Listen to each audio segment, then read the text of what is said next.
I used to look, 6 months pregnant after eating an apple. I tried every single diet in the book. I've tried this, I've taken this out of my diet, I'm eating healthy. Nothing's getting better. What's going on? A big reason to that underlying what's going on is these pretty common gut microbiome imbalances, because there are certain gut microbes and bacteria that really help to support a healthy gut lining. This is going to be contributing to things like bloating, constipation, gut motility issues, nutrient absorption, thyroid hormone conversion. I mean, your gut bacteria plays so many different super important roles.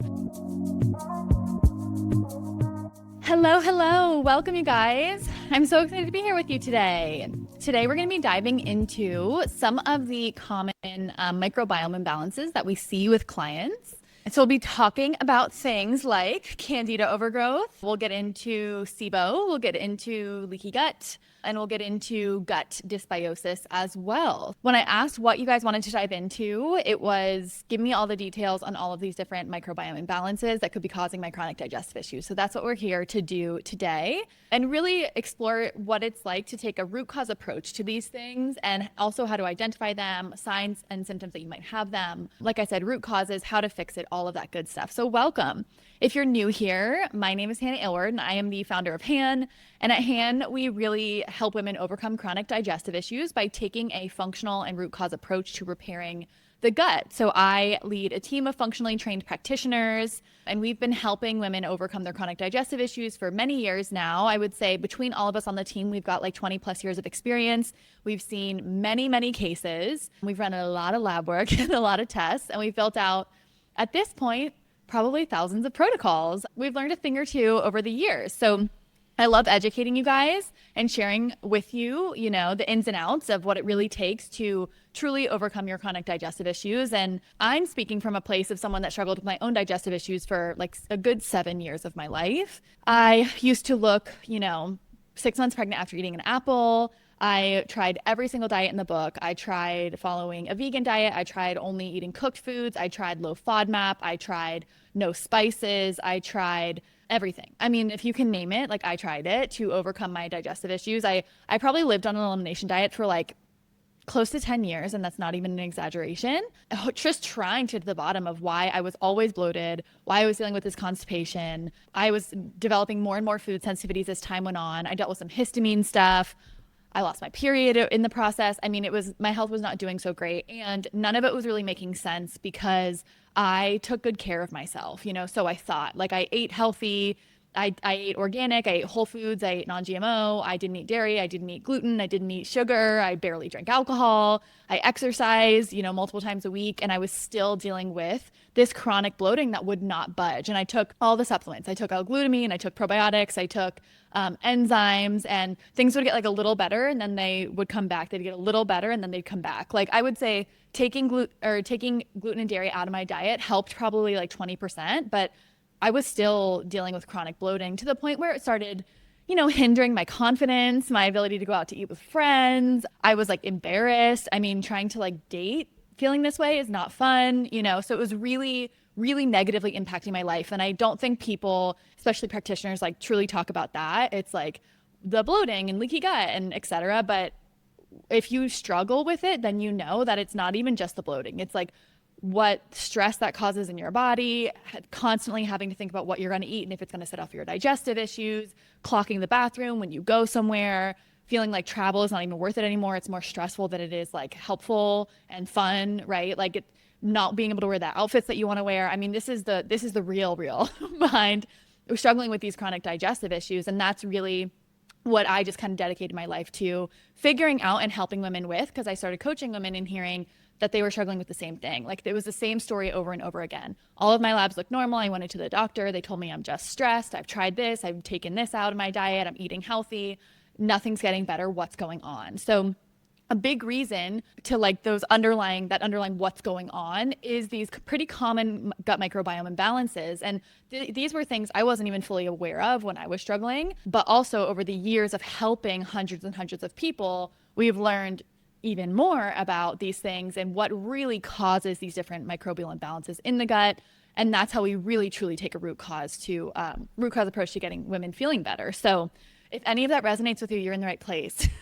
Come on in the chat and say hi. Let's just dive into it. Yeah, if you've joined any of my trainings before, you know, like I love to educate. If you listen to my podcast, we have like multiple hour-long episodes on all things functional gut health. Teaching is my jam, and I truly, truly love it if you can't like feel that through the screen. So I'm excited to be here with you guys and dive on in. And then I'm doing a series of live trainings as well. So we've got this one today. I'm going live next week, and we're going to be talking about histamine. If you struggle with histamine stuff, make sure you show up to that one. And then the following week, I'll be walking you through a case study too of like what it looks like, how we got a client feeling better, the process, and all that kind of stuff. So let's do it. Okay. So the first common gut microbiome imbalance is going to be gut dysbiosis. So what is gut dysbiosis? A dysbiosis is really just a fancy word for saying, or a fancy way of saying that we've got an imbalance in your gut microbes. So in your gut microbiome, a lot of people talk about the gut. What even is the gut? Let's break it down. So your gut, a lot of people are referencing like your large intestine or your colon.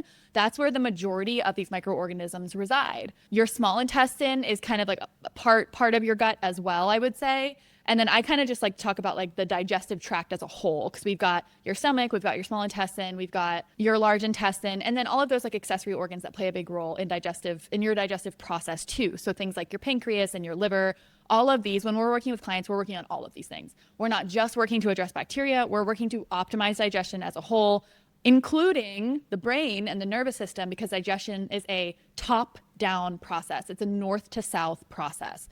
So if you have tried, for example, taking probiotics and they don't really do anything, you're missing like 8 steps down the chain, right? So hopefully that can kind of bring you some reassurance to understand that you're not broken. You just like, you think you've tried everything and you haven't, and that's okay. We're here to help you, and that's good, right? It means you're not broken and there's a lot of hope there. So the gut is really like, for this purposes of this, we'll talk about the small intestine and the large intestine, but your gut microbiome is just that environment or that ecosystem of trillions of different gut microorganisms within these GI organs, really your large intestine or your colon, right? So most of these microorganisms are there. Now, this isn't just bacteria. Our microbiome naturally houses fungi or yeast, archaea, parasites are naturally occurring, right? Some of us have some of those things. Yes, they can become an issue, but they're not always an issue. And then, of course, bacteria, right? So there's trillions of different microorganisms here. In the case of gut dysbiosis, we have an imbalance in our gut bacteria.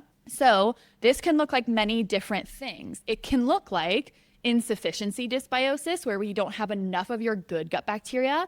Quite common. We're seeing a lot of this more recently, honestly, and just not having adequate good gut bacteria can increase your risk of other things and can cause things like bloating, can contribute to things like acne, because there are certain gut microbes and bacteria that really help to like support a healthy gut lining, something like Akkermansia muciniphila or Faecalibacterium prausnitzii. These are like keystone strains of bacteria that help to support that healthy gut lining that can then help minimize things like chronic skin conditions, eczema, acne, things like that, as well as maintain your healthy gut barrier, which is really important in the case of something like increased intestinal permeability or leaky gut, right? So insufficiency dysbiosis is we don't have enough of our good gut bacteria. Now, there are trillions of different bacteria. On all of our clients, we run functional stool testing that helps to identify some of these like big players in the gut microbiome. It does not test for every single gut bacteria. No test, to my knowledge, does. We're still learning a lot about the gut. However, there is research behind these different strains of gut bacteria. We find this testing incredibly helpful with our clients. So we can see, oh, you don't have enough of your good gut bacteria. This is going to be contributing to things like bloating, constipation, gut motility issues, nutrient absorption, thyroid hormone conversion. I mean, your gut bacteria plays so many different super important roles. So in the case of dysbiosis, insufficiency dysbiosis, we don't have enough of these good gut bugs. And you'd be surprised. I think a lot of the conversation in this topic or this arena usually is like, kill off the invaders and kill off the parasites and kill off the bacteria and kill. However, you do a lot of that and then you don't have anything left, right? And this can also be the result of like chronic antibiotic use. It can also be the result of a lack of diversity in a diet or following a restrictive diet over time. So something like the low FODMAP diet. This is why we don't recommend that. It is only used very temporarily to help minimize symptoms if it helps. Most people, it doesn't even help. So there's no point to doing it, right? all you're doing is reducing your intake of these fermentable carbohydrates that your gut bacteria feed off of and love. So there's no point to doing that long term. It doesn't heal anything to do that long term. And it can decrease your digestive, your microbiome diversity over time. So can something like the carnivore diet. Anytime we are pulling these super supportive fibers, these prebiotic fibers, these fermentable fibers, right, these carbohydrates, we're going to decrease that diversity because your gut bacteria eat these fibers up, and then that supports gut proliferation and the kind of rebuilding and diversification of these microorganisms. It's really important to have enough of these good gut bacteria because they play so many roles, like I alluded to. It's an ecosystem. Having adequate good gut bacteria helps to weed out other weird things that can come along in the gut, like fungal overgrowth, like a parasitic infection. It's going to make you more resilient. So I think it was last week I had quite a few intro calls with people interested in working with us. And 2 of them in a row said to me, I just feel like I pick up everything. In my family, we can all get food poisoning, and I take the hit the longest. I'm sick the longest. Or we can eat the same thing and I'll get a stomach bug from it, and my husband and my son won't, right? And that is a lack of that's a lack of resiliency, which can look like a lack of diversity and also inadequate digestive output. You don't have this protection, for lack of better phrasing. So it's really important to rebuild your gut microbiome. And we see this a lot after clients have worked with many people, because we'll see people after they've worked with naturopathic doctors and functional medicine doctors and other registered dietitians and whatever it might be. When we don't rebuild that gut microbiome, we are going to decrease our resiliency. We're going to be more susceptible to small intestinal bacterial overgrowth, fungal overgrowth, parasitic infections, weakened intestinal barrier, etc. So insufficiency dysbiosis is a very real thing, and it can cause a lot of issues. Now, going back to dysbiosis, we can also have an abundance, an overgrowth of these more opportunistic and dysbiotic gut bacteria. And we see a ton of this in our clients. You would sometimes I feel like I say these words and you're like, oh, well, I don't have that. I mean, what the heck is that? Right? You're like, what is that word? But it's so common. And I had a lot of this going on when I was dealing with chronic digestive issues, and I had no idea. And this stuff is so important to understand, because the reason why a lot of these diet changes won't work, you can take out gluten, you can take out dairy, you can take out processed foods. And if you feel like you're someone who you keeping a food log doesn't really do anything, you can't tell what you're reacting to anymore, you feel like you've got multiple food sensitivities and multiple food intolerances, or you feel like you eat a meal on Monday morning for breakfast and you're fine, and then you eat the same meal on Tuesday morning for breakfast and you're flared up, or you're bloated and you're gassy and you're burping, or you're constipated for days, or you're running to the bathroom. This is not a food issue. You're eating the same thing. It's not a food issue. This is a gut environment issue. So very often times it's a microbial issue, and it can be traced back to this opportunistic overgrown dysbiosis picture. So when we have an overgrowth of these bacteria that aren't doing us any good, we'll start to react to everything that we eat. We'll start to create the picture for leaky gut or increased intestinal permeability. So leaky gut, or, we'll just call it leaky gut for now. The more accepted term is increased intestinal permeability. In this case, we have to ask what actually contributed to the breakdown of our intestinal barrier. It doesn't just happen. Leaky gut is not a root cause in and of itself. Why do we have the leaky gut in the first place? When I say we take a root cause approach to helping people, this is what I'm talking about, right? Slapping L-glutamine or zinc carnosine on your leaky gut picture is not going to get you feeling better long term if you have a ton of gut dysbiosis. We also have to ask what contributed to the gut dysbiosis if we really truly want to take a root cause approach. So when we run functional stool testing on our clients, we can see this dysbiosis picture. Another kind of a key player here that can happen is we can also have this overgrowth of gut bacteria that produce histamine. So certain strains of gut bacteria can produce histamine. They can be mast cell liberators. They can be histamine liberators, meaning they are contributing to that inability to break down histamine efficiently for 2 reasons, for many reasons. The main 2 reasons being you're producing too much of it because you have these gut microbes that are overproducing histamine, so you can't clear it quickly enough.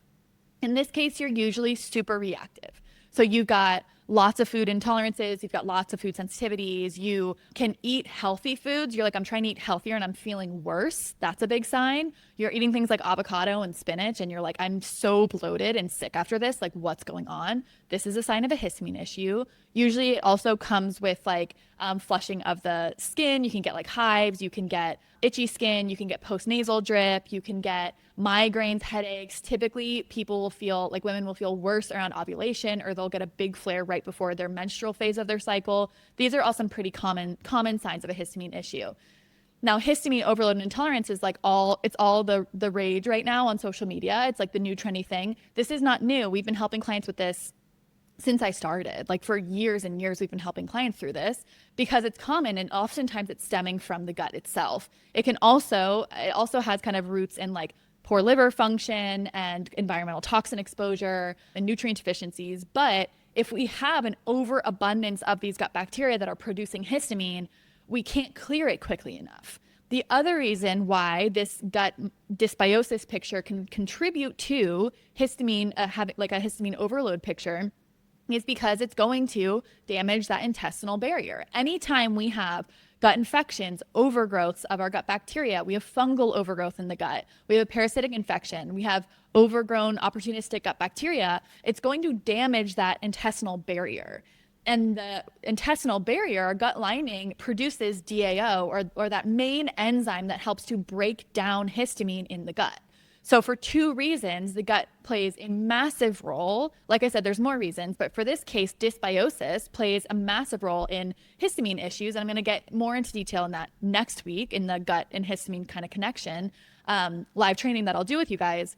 But because these gut bacteria can produce histamine, and then also because our gut lining is damaged, so we can't break it down efficiently. So we're struggling in two places, right? We can't break it down because we're overproducing, and then we can't break it down because we're not producing enough of the enzyme to actually break it down.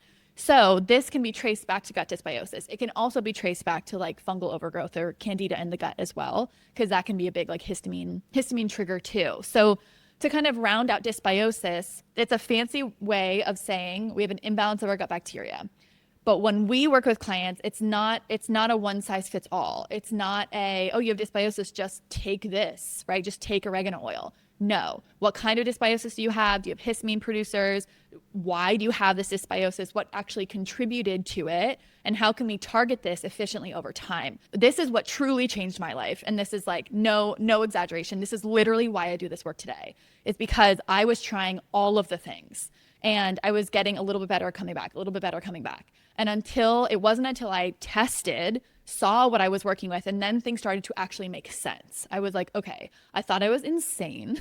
I thought I was broken. I had many like sobbing moments trying to figure out my gut issues. And then once I saw, I have all this dysbiosis, I have low stomach acid, I have increased intestinal permeability, my gut immune function is like completely wiped out, my liver is struggling. Once I could target those things with a professional, it was truly like a matter of 12 weeks before I was like, oh my gosh, I'm not bloated anymore and I can eat so many more foods and I'm getting my life back. And then I traveled and I wasn't constipated, which was like a massive, massive, massive win for me, because I used to take trips and I mean, there was no telling. I could be constipated for a week afterwards and then I'm just having a breakdown, right?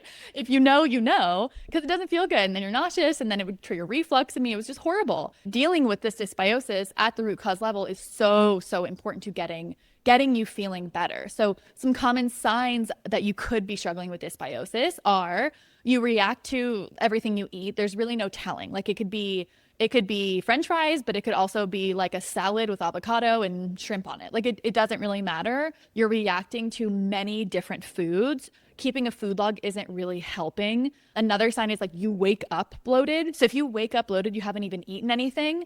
This is not a food issue. You haven't eaten anything. This is a gut environment issue, right? So we have microbial imbalances and likely some poor gut motility and some constipation in the picture too, which it's all connected. It's all tied together.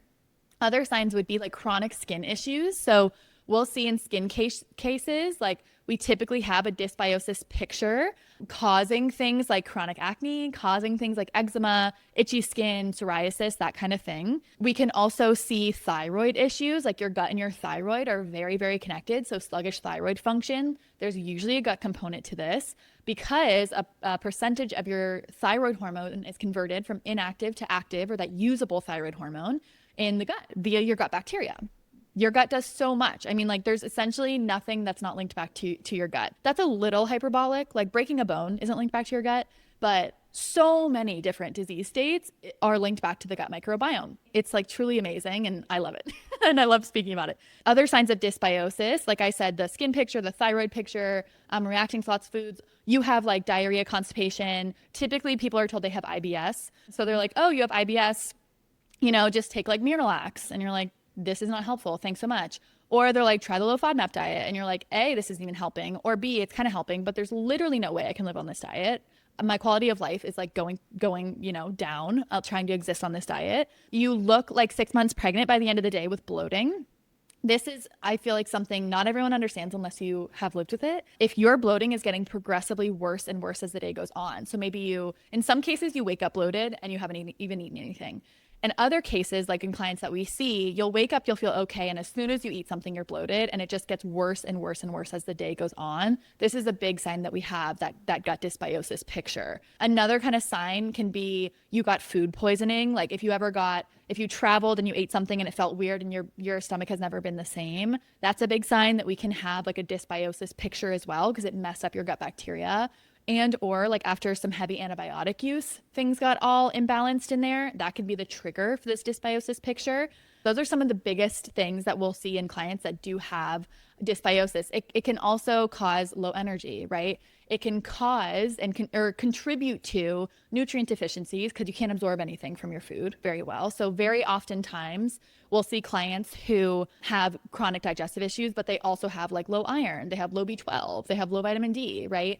Low B12 is not a root cause. It's the result of your inability to absorb B12, right? Which is usually linked back to dysbiosis, increased intestinal permeability, low stomach acid. So that's also what I mean when I say we take a root cause approach, right? The solution is not to just give you B12, even though that could help temporarily.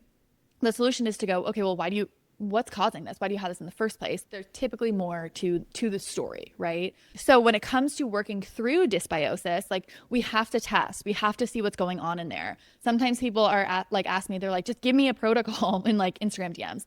A, that's super unprofessional and out of integrity because I don't know what you're dealing with, right? We have to test and see what's going on, and we customize protocols to your needs. No two protocols are the same because no one's body is exactly the same, and no one's story is exactly the same, and no one's test results are exactly the same. So working with someone through this is going to take the amount of time that you spend like trying to figure this out and spending like hundreds on supplements here and hundreds on supplements here and going in for the routine lab work, and they're like, everything's normal. And you're like, no, it's not. I feel not normal. This is not normal, but everything looks okay, right? It's going to take this timeline. It's going to compress it because we can actually customize interventions for your needs. So this is what we do when we work with clients in my one-on-one programs or inside of my Healing Guts and Shaking Butts program. We can come in and customize things based on what your body is presenting with and what you need right now.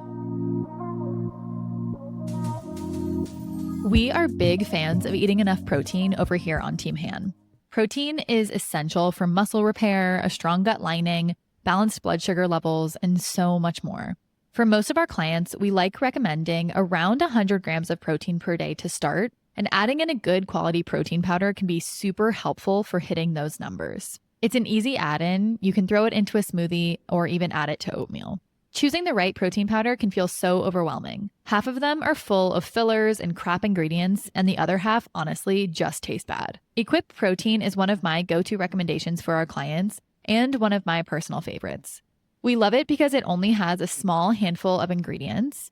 It's 100% carefully sourced, real foods, no additives, allergens, chemicals, fillers, or other junk. It's gluten-free, and it contains 21 grams of protein per serving. Equip's Prime Protein also offers a complete amino acid profile. It's also independently tested to make sure that the protein powder is free of harmful amounts of heavy metals and toxins like glyphosate, which is honestly super hard to find. Equip Prime Protein is a grass-fed beef protein. So it is animal-based, but it's dairy-free, unlike whey or casein protein powders. Grass-fed beef protein is packed with collagen, gelatin, and micronutrients that your body needs. We also see that it's typically much better tolerated in our clients with chronic gut and digestive issues over something like a plant-based protein powder. In addition, some of their flavors do contain natural flavors, but they're distilled vapors from natural and organic compounds or fruits like vanilla, coconut, and strawberry, and are processed without any chemicals, fillers, binders, or artificial ingredients, which once again is incredibly hard to find. Personally, I buy both the chocolate and the vanilla flavors of the Equip Prime Protein, but honestly, they have like so many other incredible flavors out now. If you're interested in trying out Equip Prime Protein, you can use the code Hannah Aylward HHC at checkout for 15% off, and we'll pop that code in the show notes of this episode for you as well. So once again, you can go to equipfoods.com, choose the flavor of protein powder that you want, and then use code Hannah Aylward HHC for 15% off. Let me know what questions you have about dysbiosis, if that makes sense to you, if it doesn't make sense to you. To me, this is like my second language, so I can just like talk about it. So let me know. Is this going over your head, or you're like, oh my gosh, this sounds like me and this makes sense? You guys let me know, and I'm here to answer questions that you have as well. So that's kind of one of the first like common microbial imbalances that we'll see in clients. Very, very common. The second one would be that SIBO picture. So sometimes we'll have clients, they'll come to us from their doctor. Their doctor has told them that they have SIBO. You can get like a SIBO breath test. They're a little, sometimes they're helpful, sometimes they're not. No test is honestly entirely perfect. Like full transparency, no test catches everything. No one test catches everything, but that kind of makes sense, right?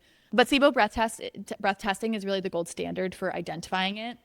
And what SIBO is we have this overgrowth of bacteria, very similar to dysbiosis. However, instead of that overgrowth being in the large intestine or the colon, we have that overgrowth in the small intestine, where most of these bacteria are not supposed to be. Remember what I said at the beginning, like most of these microorganisms are in your large intestine or your colon. We don't want this overgrowth taking place in the small intestine. People get super, super symptomatic, like very bloated, chronically bloated after drinking water, bloated after eating anything. You'll probably feel more sensitive and reactive to foods with fiber in them. So you're like trying to eat healthy, you're eating your veggies, and you're just like, look 6 months pregnant with bloating, right?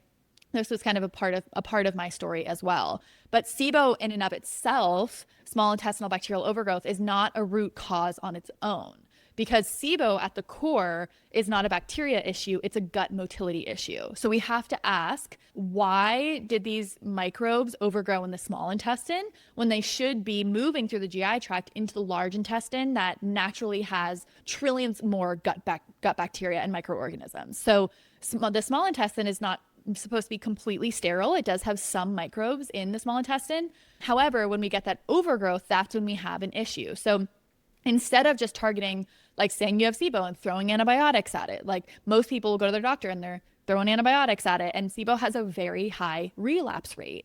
I want to say it's, I don't want to butcher it because I don't have it in front of me. I have it noted in my podcast all on SIBO. If you guys want to deep dive further into SIBO, I want to say it's like 60% relapse rate or something, but I'd have to fact check that. Meaning people get it and they recover and they get it again. They recover and they get it again. And this is because we're not addressing the root cause of why you got it in the first place. So deeper root causes to SIBO are going to be lack of digestive output. So poor bile flow, low stomach acid, low pancreatic enzymes. All of these things help us break down our food, digest our food, and absorb the nutrients from our food. When we can't do this very well, we're going to get that overgrowth of these microorganisms in the small intestine. Food poisoning can be another big root cause because it damages your gut motility. Your body will start to kind of like work against itself, and then it'll slow down your gut motility. Thyroid issues can be a root cause, but it goes both ways, right? So gut issues will cause thyroid issues, and thyroid issues will cause something like a small intestinal bacterial overgrowth, or that overgrowth of bacteria,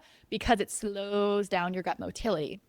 Your gut motility is just like the rate at which food moves through your GI tract. So we've got this long GI tract that twists and turns, right?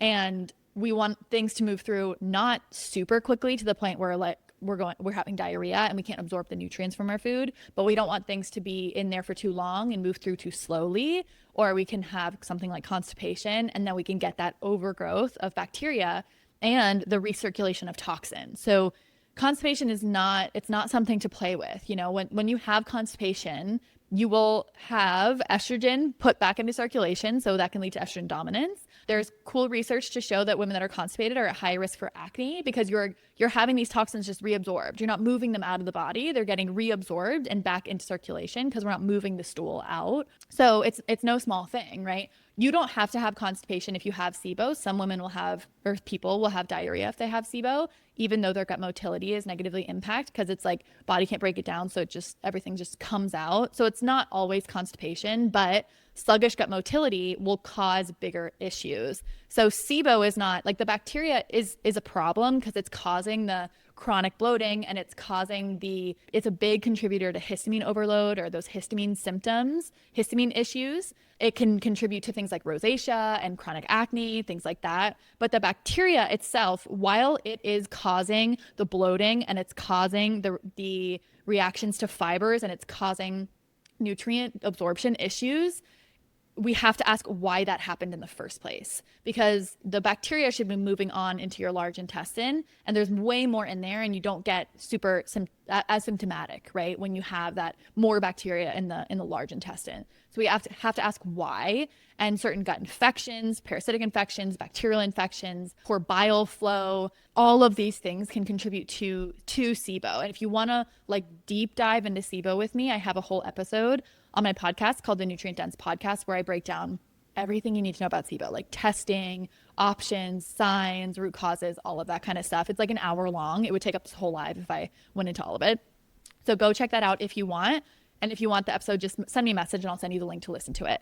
Okay, but there is some interesting research that shows that I want to say they say like 70 to 80% of those with IBS have SIBO. To be honest, this is not what we see in practice. I would say it's not quite that high. I think there's a little bit of an issue with that, but it is very common. Like getting this overgrowth in the small intestine is very common. I think it's funny sometimes we'll get clients who come to us from their doctors and their doctor's like, it's not common. I never see it, but they're never testing for it. So of course they're not seeing it. That overgrowth in the small intestine can be a big root cause of these chronic digestive issues. Typically we'll see your bloating can be a little up, like higher up in the abdomen if you have some like an overgrowth in the small intestine. Not always though. We'll typically see it with either diarrhea or constipation, or you're wavering in between the two. We'll typically see it with you're pretty bloated within like an hour of eating. That's a big sign as well. Bloating will get worse as the day goes on. Most of the time you won't be that bloated without eating. And then as soon as you eat, you'll have that big belly distension. That can be a big sign of that too. Then we have the other one that I wanted to break down for you guys is Candida overgrowth.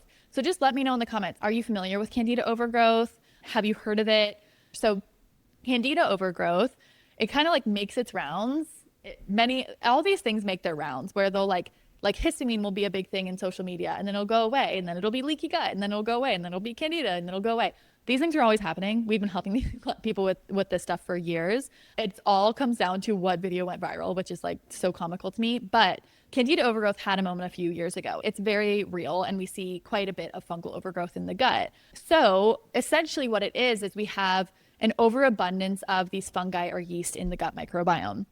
Now, Candida itself is opportunistic. So it never just happens and everything else is good, which is also why I'm like, don't waste your time on these Candida diets. You're going to have to be on it forever. It's not really efficient at starving the Candida. And we have to ask why you got this fungal overgrowth in the first place. So going back to the gut microbiome, like I was referring to earlier, we have many different microorganisms in there, right? So we have bacteria, archaea, parasites, and we also have fungi or yeast. Now, we all naturally have some Candida in the gut. It's naturally occurring. I have some, you have some, everyone has some. We get symptomatic and we get a lot of issues when we have an overgrowth of the fungi or yeast in the gut. And we have to ask why, right? We have to ask what allowed for this fungi or yeast to overgrow in the gut. So it can be many different root causes here. Can be birth control use, can be mold exposure, can be chronic antibiotic use. So if you take an antibiotic, like I took an antibiotic, I had to, last summer while I was in Europe, it was not great, but I had to take one because I got an infection and I took it, and literally on the box it says, will increase your risk for candidiasis. It's going to increase your risk for fungal overgrowth, any antibiotic, because what it's doing is it's coming in and it's wiping out all of your gut bacteria, both good and bad gut bacteria. So when we wipe out all of our gut bacteria, remember I was talking about how important those gut microbes were and those gut bacteria were. They play so many different roles, one of them being they help us maintain resiliency and they help kind of weed out the other stuff. If you have a lot of good gut bacteria, you're going to be more resilient to this other stuff going on, like infections or fungal overgrowth taking place.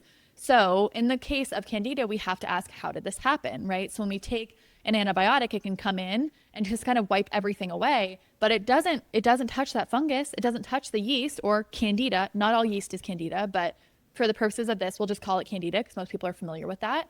So that environment, you're set up for that to overgrow.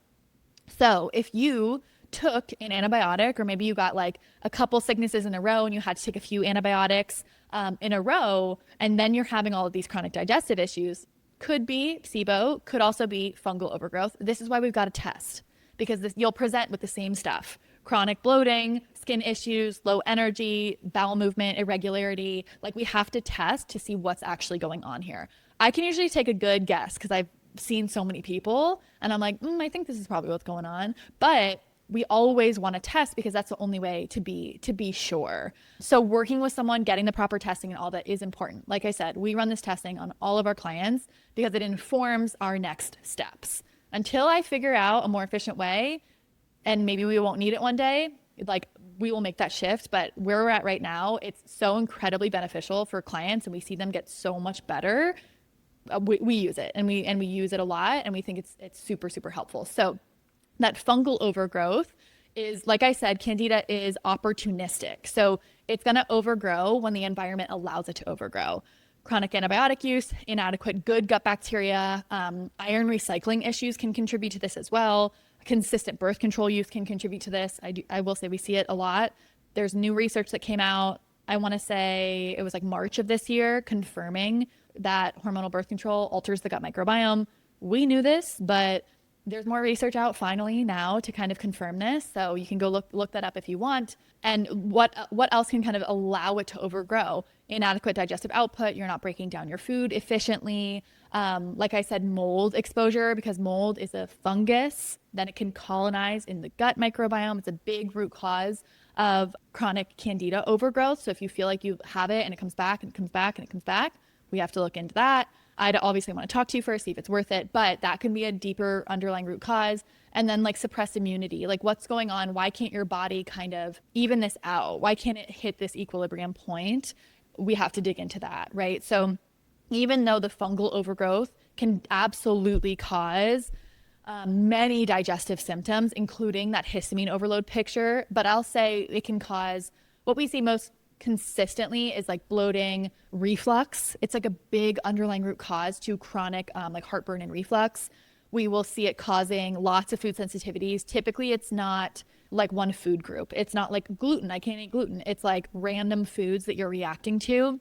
You'll usually feel worse after eating anything that's higher in sugar or alcohol or fermented foods, kombucha. Like if you drink any of those things or eat any of those things and you feel a lot worse, that's probably a fungal issue and or a histamine issue. So this can kind of give us some clues and give you some clues when navigating all of this. Once again, testing is the only way to be sure about what you do have going on, and digging deeper into how did this fungal overgrowth take place? What allowed this fungal overgrowth to take place in the first place? Was it antibiotic use? Was it birth control use? Was it mold exposure? Was it suppressed immunity after years of chronic stress?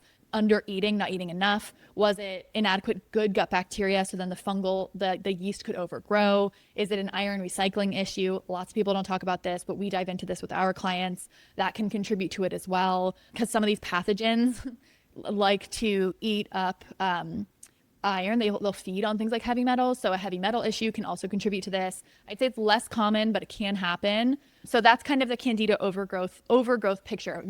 Also very, very common in skin cases. So I don't know if we I'd have to kind of pull the labs in all of our skin clients. I have someone that specializes in skin issues on my team, and she's taken a lot of post-grad advanced training in chronic skin conditions specifically. And we see so much fungal overgrowth in like chronic acne cases and eczema and psoriasis cases, like any like hives, rashes, things like that. We always want to check for fungal overgrowth, which we're going to do naturally just in the way that we work. So I hope by explaining all of this, you can also understand why something like following an anti-Candida diet, like it's not going to do it. It's not going to do the trick. It's going to take a couple months to get rid of that fungal overgrowth. And we need heavier interventions in that. Starving the Candida is not an efficient way to do it. You also will drive yourself mad. I mean, it's like a low FODMAP diet. It's very difficult to maintain for a long period of time. You can't live on it. Some of these Candida diets are like no fruit. I mean, no one needs to be doing that. You don't need to fear berries, like raspberries, blueberries, strawberries. These things are very healthy for us. Raspberries are full of fiber. They're rich in prebiotics. I mean, these things are great for our gut microbiome and our overall health. So I don't want anyone fearing these foods. And that's a big issue that I see in this space too, is everyone is like, oh my gosh, it's this. I have to take out this food or this food or this food. Before we know it, we have nothing left to eat. Everything's bad in some way. And I drove myself nuts doing that, trying to heal my gut. And it never worked. Like it never actually worked. Now, after I did this deeper repairing work, I can eat so many more foods. Like it's not even a question. Last night for dinner, I had like salad with like feta and I had some salmon and some other stuff, but I couldn't eat cheese for like a decade. I mean, I could not eat it. Now I can tolerate it just fine after I repaired my ability to actually digest food and then also repaired my gut microbiome and kind of rebalanced things in there. Rebalanced is, putting it very simply, there's a bit more to that story, but that's kind of what a good way to explain it so you can conceptually understand it. So yeah, that's the 101 on Candida. I believe someone asked, do we run oat testing? We do sometimes. I was just talking to my team about this on Monday actually, because the cost of the lab went up. So we're kind of discussing, like, do we think it's fully worth it? You know, do we think that it's giving us information that we can't get through other things entirely? So I was just chatting with Marley and my team about this. So it's funny that you ask. Like I said, like the cost of the lab went up. So we're thinking, is it necessary? We don't love clients spending like $1 million on labs alone, right? It's very easy to spend a ton of money on labs just right out of the gate. And that's not even protocols and help from there. So we try to minimize that as much as we can.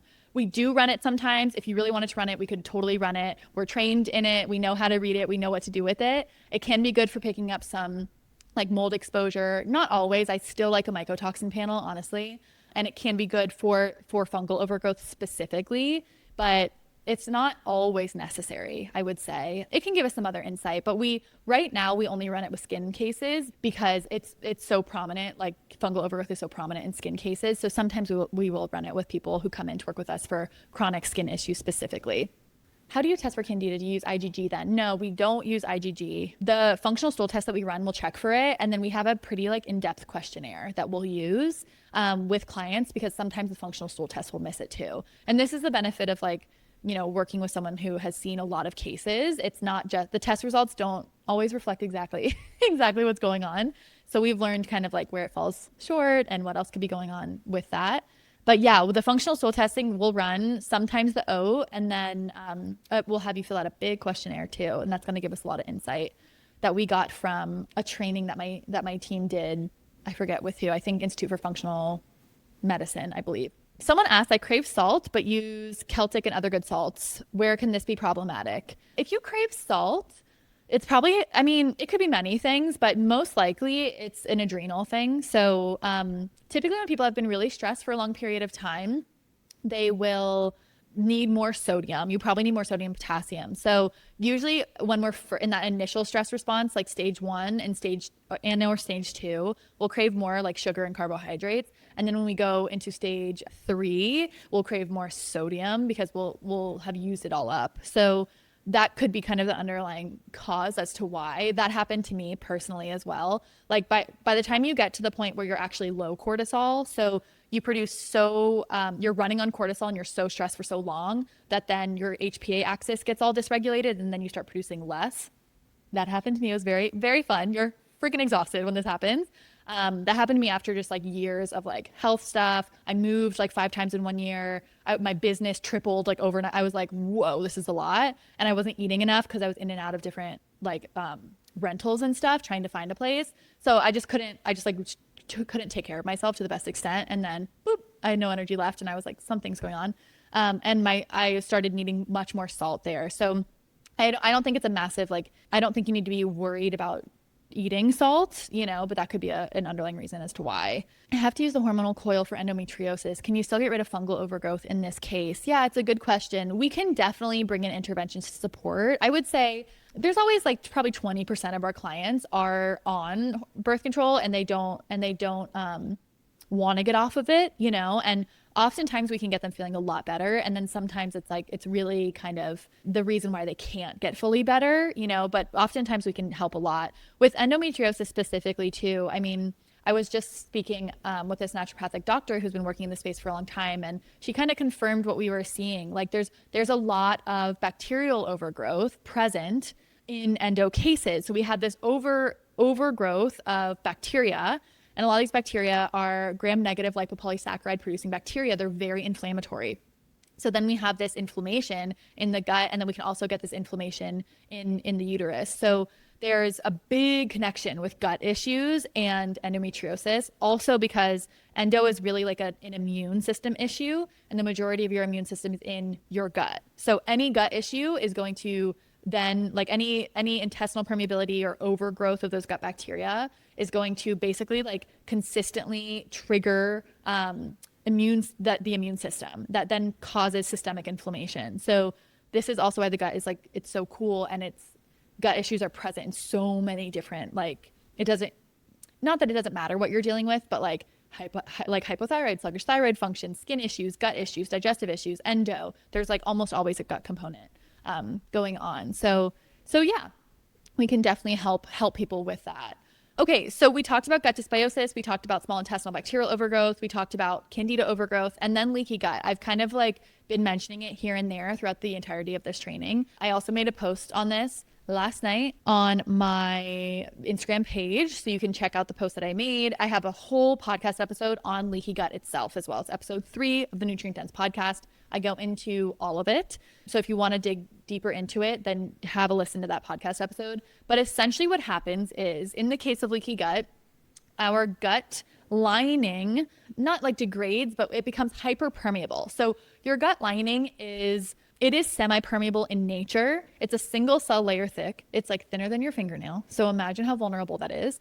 And it's also self-repairing. Your gut lining is self-repairing. It's repairing itself all the time. So keep that in mind too. It's not like doomsday. Your body is totally capable of repairing. We have to, in order to allow it to repair, we have to get whatever is in the way of it from self-repairing out of the way. In the case, like sometimes it's fungal overgrowth, bacterial overgrowth, other infections, pathogens, etc. So we have this cellular epithelial layer of our gut lining, and then we also have a mucosal layer of our gut lining. The mucosal layer of the gut lining helps to strengthen and maintain that epithelial layer and keep that nice and strong as well. And then your gut bacteria help to reinforce, these good gut bacteria help to reinforce that mucosal barrier of your gut lining. Your body's doing all of this. Like, it's set up to do all of this on its own. It's incredible. Don't lose sight of that. Even when you feel like my body's broken and nothing's working, we just need to tweak some things and get you feeling better. And your body knows what to do. Like, thank you, body, for doing all of this on its own. Always remember that and keep that in mind. So we have this gut lining, and essentially in the case of leaky gut, these tight junctions along the gut lining get leaky, or they get hyperpermeable. So we have, like I said, tight junctions. And what happens, I like to use my hands here, is it gets a little bit like this. You can also picture like bricks, like if you're like building something with bricks, and how each brick is kind of like locked in, and there's the little bit of, I don't know what it is, you guys, cement that's like keeping these bricks together. That's kind of how your gut lining and the cells in your gut lining should be. When we have things out of place a little bit, they're not as tightly reinforced, that's when we end up with that leaky gut picture. Now, on the other side of your gut lining is the majority of your immune system. So whenever there is increased intestinal permeability, we're going to start to have all sorts of things pop up, not just chronic digestive issues. It can definitely be chronic digestive issues like bloating, constipation, diarrhea. Typically, we'll see lots of different food sensitivities and intolerances and reactions. Food sensitivities are not the root of your digestive issues. They're the result of other stuff going on, like increased intestinal permeability. So we're going to get that trigger of that systemic inflammation over time. That can show up on the skin, like gut barrier issues become systemic derm issues. So they'll become acne, they'll become rashes and things like that. We can also get things like headaches, migraines. We can get joint pain because what happens in the gut doesn't stay in the gut. It's triggering that immune system response and it's going off, and then we're getting more so like systemic stuff. Sometimes it's just digestive issues, but it can also be, headaches, skin stuff, etc. So when we're looking at leaky gut, we honestly don't test for leaky gut specifically separately because I think it's a waste of time and money for clients. Because if there are any underlying gut issues, if there is small intestinal bacterial overgrowth, if there is dysbiosis, if there's fungal overgrowth, if there's parasitic infection, we test for all of those things. If those things are present, you're going to have intestinal barrier issues. Like there's really no way around it. If you've been chronically stressed for a long period of time, you're going to have gut barrier issues. So we can come in and reinforce that gut barrier and strengthen it using specific foods and interventions and natural supplements and nervous system support and stress reduction, like cortisol wears away at your gut lining. And also, we have to understand what caused it in the first place. So if you have bacterial issues, that will cause the barrier issues. So in that case, we have to deal with the bacteria issues and what actually led to that, what caused the gut dysbiosis, bring down the gut dysbiosis, rebalance the microbiome piece, and then work to reinforce that gut barrier, that gut lining. So you'll hear me say a lot, like leaky gut protocols are lazy. I mean, if you've seen, sometimes people see these functional medicine doctors, they're given this like kit of 4 supplements from this company and it's all the same and the same, everyone gets the same kit. And I'm like, this is not helping. And it's like, and they're usually so expensive. And I'm like, this isn't targeting anything specifically. Like, even if you're taking something like GI Revive or L-glutamine or whatever, these are not bad supplements. They can be helpful, but like, what is it addressing? And is it addressing what you actually have going on? If there's no testing involved and there's no like customization and specification, then probably not. Because leaky gut itself is not the actual issue. It can contribute to the bloating. It can contribute to the inflammation, the puffiness. It's really present in autoimmune cases as well because of the fact that that gut barrier breaks down and we have that immune system activation, but it's not the root cause in and of itself. What's actually causing that has to be addressed to get you feeling a lot better. So when we work with clients, this is how we look at the body. Right. And this is just the gut piece. We also take into consideration like adrenal function, cortisol levels, liver function, blood sugar regulation, drainage, detoxification capability. This is what it takes to get someone feeling better because you don't just wake up and all of a sudden you have chronic digestive issues. Things have been falling short and kind of off balance for a little while. Typically, sometimes, it's more of an acute case where it's like you got an infection and things are whack after that. Usually it's over years and years of antibiotic use, chronic stress, poor diet, wear and tear of life, honestly, then we wake up and it's like, this bloating's not going away. It's just getting worse and worse, right? And then we've got the histamine stuff and hormones can play a role in this too, but hormones are really the result of other things going on. So, or hormone imbalances are the result of other things going on. So when we're looking to work with someone, we're taking all of this into consideration, including like environmental toxins too, because we see that playing a role for a lot of people, unfortunately. And we work to repair from there. It's not just the bacteria. It's not just the fungi. It's not just the gut lining. It's not just stomach acid. It's all of these things together at once. And your ability to excrete toxins as well, your blood sugar regulation, your stress levels, your HPA axis, like all of these things should be taken into account. Your nervous system, all of these things should be taken into account if you really want to feel better and if you're looking to like thoroughly repair your gut function and decrease these digestive issues. So if you're interested in any of that, you can always reach out. You can send me a message and we can chat. We can book a call, see if you're a good fit to work with us. I have a signature gut repairing program. It's called Healing Guts and Shaken Butts. This is I've been running this program for years. This is going to be I think it's going to be our 20th round of the program, which is like insane to think about how long I've been doing this. So in the program, we run functional stool testing. We build out customized protocols. We work on everything that I've mentioned in this live with you guys. And we walk you through the process of repairing your gut step by step by step. We hold your hand through it all. It's a 4-month program. This stuff doesn't happen overnight. I like to be very clear on expectations and all of that. Like if anyone says like, you can heal your gut in 3 days, no, you can't. You can support it a little bit when the food you eat pretty immediately impacts your gut microbiome, but it's going to take a little bit longer, but that's fine as long as we get you feeling better, right? So if you're interested in that, you can just message me with the word wait list and you can get on the wait list for the next round. The next round kicks off next month in September, and it's going to be our final round for the year. So like I said, we run testing, you get 3 one-on-one sessions, you get group coaching with me, you get customized protocols, you get like education. You'll walk through these educational modules and learn so much during the process. And this is how we've helped close to like, we have one-on-one programs as well, but through HDSB, we've helped probably 120 to 200 clients every single year through this program. So it's been running for years and we pretty consistently get some really great results in there. So if you want to chat more about it, just send me a message and we can make sure you're a good fit and all of that stuff. Okay. Let me answer these last questions and then I've got to hop off. So any other questions, pop them in the chat now and I'll address them and then we can go from there. How long does it take your gut to start to repair after food poisoning? It's going to probably require intervention. Yeah. So it depends. I mean, sometimes you can get food poisoning and you just bounce back. If it's like E. coli, your immune system can typically take care of that and then just like push it out and then you'll be okay. If it's something like Helicobacter pylori, if it did damage to your gut motility and then now you have that small intestinal bacterial overgrowth picture, you're going to need intervention there. It's not going to just go away. Yeah, so it kind of depends. Is a sluggish gut the same thing as leaky gut? No. Yeah, no. I mean, sluggish gut is kind of a broad term. If you're talking about like slow gut motility, not the same as leaky gut, no. That's just like the motility is the movement of food through your GI tract. So the rate at which food moves through, which is not, it's not leaky gut. Leaky gut is a damaged gut barrier. Yeah. Have you heard of the product Plexus? I think so. Not something that we use. Yeah, I think I have. Next week, I'm going to be diving deeper into, we'll be doing a live and I'll dive deeper into the gut and histamine connection.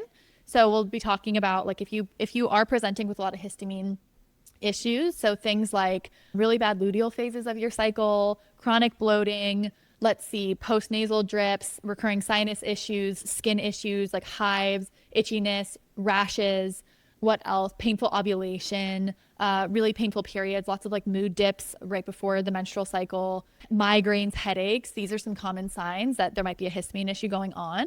Then you make sure that you come to next week's live because I'll be diving into all of that. We see a lot of it and we can make so much progress when it comes to histamine stuff. Like I wish I could shout it from the rooftops.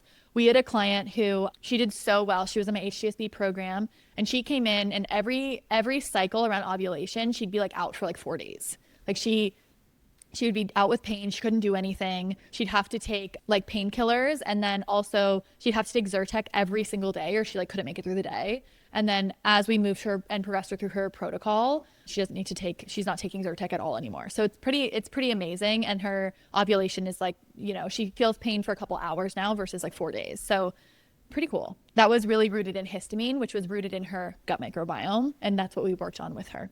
Do you need intervention if you've had Campylobacter? Not everyone agrees on that. I would say yes. I would say yes. Yeah. Okay. All right, you guys. Thanks for being here with me. I hope this was helpful for you. I hope you have a better understanding of everything now.